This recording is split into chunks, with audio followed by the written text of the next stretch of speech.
Welcome back to the Horror Buzz. I'm Charles. In today's real story, we're diving into something truly chilling and unsettling. Trust me, this one's going to stick with you. Among the ruins of forgotten luxury, there stands a place where history's darkest echoes refuse to fade. High above the roaring waters of a Colombian Tequendama Falls, the once grand Hotel del Salto now stands as a decaying relic of forgotten splendor.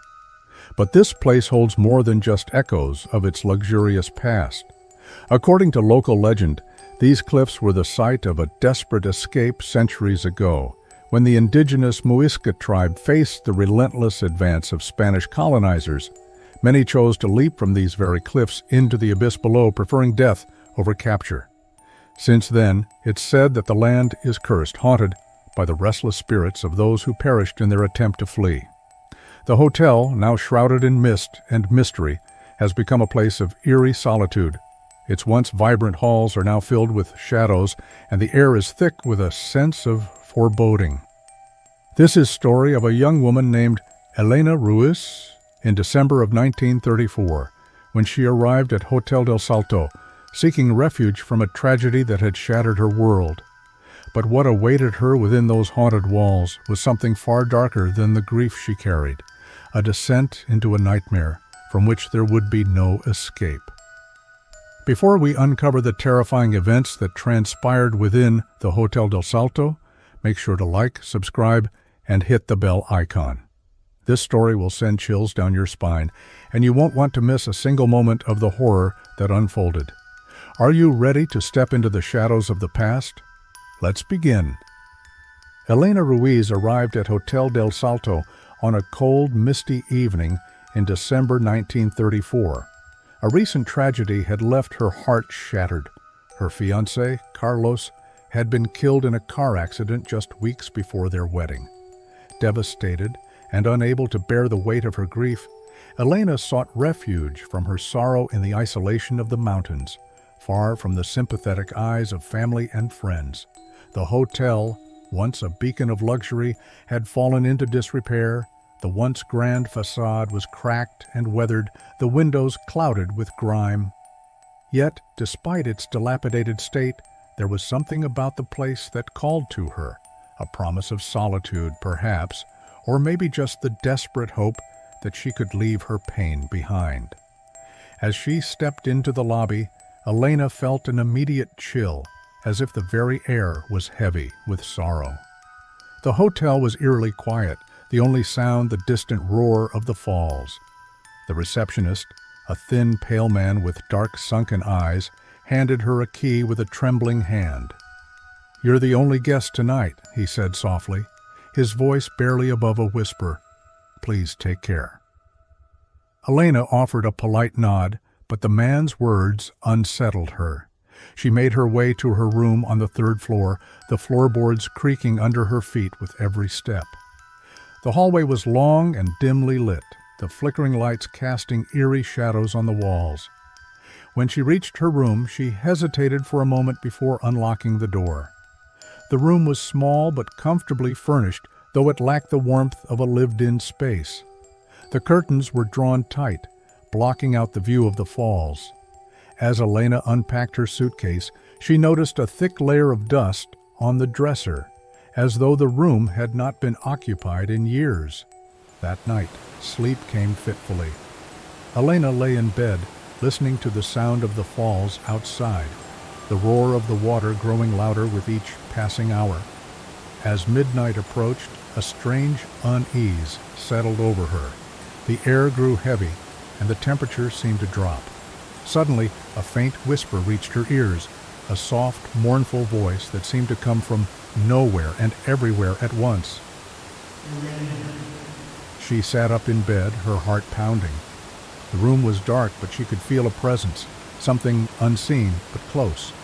The whisper came again, this time more insistent. "Elena, come to me." Terrified, Elena reached for the lamp on her bedside table, but as the light flickered on, the whispering ceased, leaving only the oppressive silence.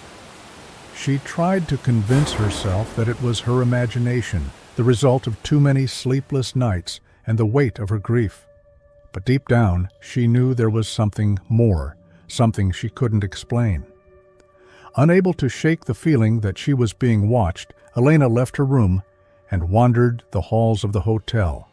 The corridors were eerily silent, the only sound her own footsteps echoing in the dark. She descended the grand staircase to the lobby, hoping to find some reassurance in the presence of another person, but the front desk was empty. The receptionist had disappeared, and there was no sign of life anywhere. As she turned to leave, her eye caught a glimpse of something in the large mirror that hung in the center of the lobby. She froze, her breath hitching in her throat. There, reflected in the mirror, was a woman in a long white dress, her dark hair wet and matted, her face obscured by shadows.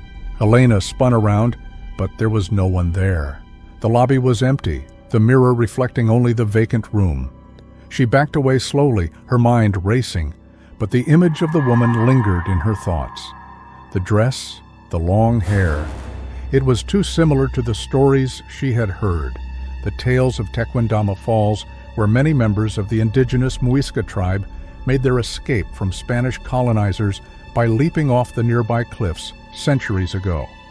The land is believed to be cursed by the spirits of those who may not have survived their desperate attempt to flee the invaders, and also the tale of a bride who had been murdered on her wedding night, her spirit doomed to wander the halls of the hotel for eternity. Panic set in, and Elena fled back to her room, slamming the door behind her. She tried to call for help, but the phone line was dead, leaving her completely isolated. The mist outside had thickened, swallowing the hotel in an impenetrable fog. There was no way out. As the hours ticked by, the whispers returned, growing louder and more insistent. Elena, come to me. Join me. Desperation clawed at her, and she tried to block out the voice, covering her ears and retreating to the corner of the room. But the whispers burrowed into her mind, filling her with an overwhelming sense of dread. Suddenly, the door to her room creaked open, and Elena looked up, her eyes wide with terror. The hallway beyond was dark, the mist seeping through the walls and swirling around her feet. And there, standing in the doorway, was the woman in white. Her face was pale and gaunt, her eyes empty black voids that seemed to suck in all the light. Her dress was torn and soaked, as if she had just emerged from the falls. She stared at Elena with an intensity that froze her in place, and then with a slow, deliberate motion, she raised her hand and beckoned. Elena. The pull was irresistible. Elena felt herself rise to her feet, her body moving of its own accord as she stepped toward the woman. She wanted to scream, to run, but she was powerless, trapped in the grip of something far stronger than fear. The woman in white turned and walked down the hallway, her figure fading into the mist. Elena followed, her footsteps silent as she moved through the dark, cold corridors. The walls seemed to close in around her, the air thick with the scent of damp earth and decay. At last, they reached the grand staircase that led down to the lobby. The woman descended slowly, her feet barely touching the steps, and Elena followed, drawn deeper into the nightmare with every step. As they reached the bottom, the woman led her to the large, arched doors that opened onto the balcony overlooking the falls. The mist was thick and swirling, the roar of the water deafening. The woman stepped out onto the balcony, her figure almost transparent in the fog. Elena hesitated, her heart pounding in her chest, but the woman's voice echoed in her mind, compelling her forward. Come to me, Elena. She stepped out onto the balcony, the cold wind whipping at her hair and clothes. The mist closed in around her, and she could barely see the edge of the cliff just a few feet away. The woman in white stood at the precipice, her dark eyes fixed on Elena. With a final desperate cry, Elena tried to resist, to pull away, but it was too late. The woman reached out and grasped her hand, her touch cold as ice. For a moment, everything was still, The wind, the water, the very air seemed to hold its breath. Then, with a sudden, violent force, the woman yanked Elena toward the edge. She stumbled, her feet slipping on the wet stone, and before she could catch herself, she was falling, the ground dropping away beneath her. The world spun in a blur of mist and darkness as she plummeted toward the rocks below.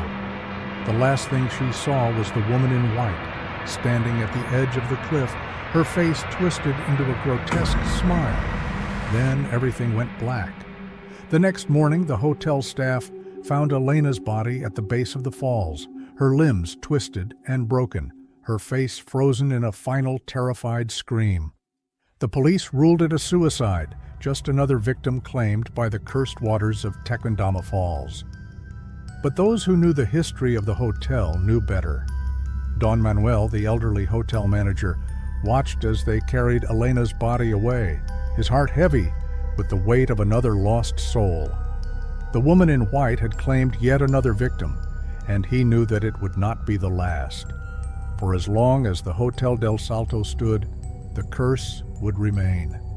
The woman in white would continue to haunt its halls, forever searching for the next broken-hearted soul to drag into the abyss. And the mist would continue to swirl around the hotel, hiding the darkness within. The Hotel del Salto may have been forgotten by the world, but for those who ventured inside, it would never be forgotten. Its legacy was written in the blood of the lost, the damned, and the broken, and its story was one that would haunt the living for as long as the falls roared. If you enjoyed this story, please like, subscribe, share, and hit the bell icon for more chilling tales that will keep you awake at night.